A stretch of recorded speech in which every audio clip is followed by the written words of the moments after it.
નમસ્કાર, આપ જોઈ રહ્યા છો નેશન પ્લસ ન્યૂઝ. હું છું આપની સાથે વિભિક્ષા પરમાર.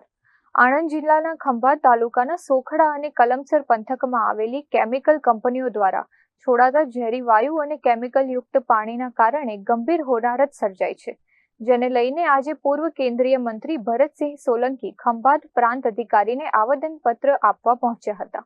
ખંભાતના સોખડા અને કલમસર વિસ્તારમાં આવેલી કેમિકલ ફેક્ટરીઓ સ્થાનિકો માટે આફતરૂપ બની છે. હાલમાં જ 3 કેમિકલ ફેક્ટરીઓમાંથી છોડવામાં આવેલા ઝેરી વાયુના કારણે પંથકમાં 500થી વધુ પક્ષીઓના મોત થતા પર્યાવરણવિદોમાં અરેરાટી વ્યાપી ગઈ છે. એટલું જ નહીં, વટાદરા અને આસપાસના ગામોની 500 વીઘા ઉપરાંતની જમીનમાં ઉભેલો ડાંગરનો પાક સંપૂર્ણપણે બળીને ખાખ થઈ ગયો છે. સ્થાનિકોનો આક્ષેપ છે કે તાલુકા કચેરીના અધિકારીઓ એકબીજા પર જવાબદારી ઢોળીને ભ્રષ્ટાચાર ચલાવી રહ્યા છે. આ ગંભીર સમસ્યાને જોતા પૂર્વ કેન્દ્રીય મંત્રી ભરતસિંહ સોલંકી વટાદરા ગામના ખેડૂતોના સમર્થનમાં આવ્યા હતા અને ખંભાત પ્રાંત અધિકારીને આવેદનપત્ર આપ્યું હતું. આ સાથે માનવ જીવન અને પર્યાવરણ સાથે રમત રમતી કંપનીઓ સામે કાયદેસરના પગલાં ભરી ખેડૂતોને યોગ્ય વળતર આપવામાં આવે તેવી માંગ કરી હતી. જે પ્રકારે કલમસર, સુવારણ અને આજુબાજુના જે ગામો છે ત્યાં આવેલી કેમિકલ ફેક્ટરીઓ દ્વારા પ્રદૂષિત જે કંઈ લિક્વિડના કારણે પરિસ્થિતિ અત્યંત ગંભીર ને કફોડી થતી જાય છે.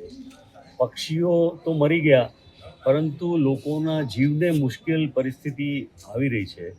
તેવા સંજોગોમાં અમારા તાલુકા કોંગ્રેસ સમિતિના પ્રમુખ દિલીપસિંહજીએ રજૂઆત કરી. અમારા આગેવાનો જે સૌ આ વિસ્તારના ધોરણ, કલમસર અને ખંભાતની આજુબાજુના ગામના આગેવાનો ભેગા થયા છે. બીજા પણ 1-2 ગામમાં 7 ભેંસો જ્યારે પ્રદૂષિત પાણીથી જેના મૃત્યુ થયા હોય ત્યારે એની ગંભીરતા લઈને રજૂઆત તો સાંભળે છે, પોલ્યુશન કંટ્રોલ બોર્ડને કહેવામાં આવે છે, પરંતુ એ પછી જે કડક પગલાં લઈને આ ફેક્ટરીઓ સામે પગલાં લેવા જોઈએ અને આ કાયમી ધોરણે જેનો નિકાલ થવો જોઈએ એ નિકાલ થતો નથી. ત્યારે આજે સૌ ખેડૂત આગેવાનો, કાર્યકરો ને સાથે મળીને કોંગ્રેસ પાર્ટીના તાલુકા પ્રમુખ અને સાથીઓએ આજે પ્રાંત કચેરીમાં રજૂઆત કરી છે. એમણે વાત સાંભળીને ઉપર સુધી પહોંચાડવાનું પોલ્યુશન કંટ્રોલ બોર્ડના અધિકારી આવીને ટેસ્ટ વોટર લઈ ગયેલા છે અને એ સિવાયની બીજી તપાસ કરીને પગલાં લેવાની બાંહેધરી આપી છે.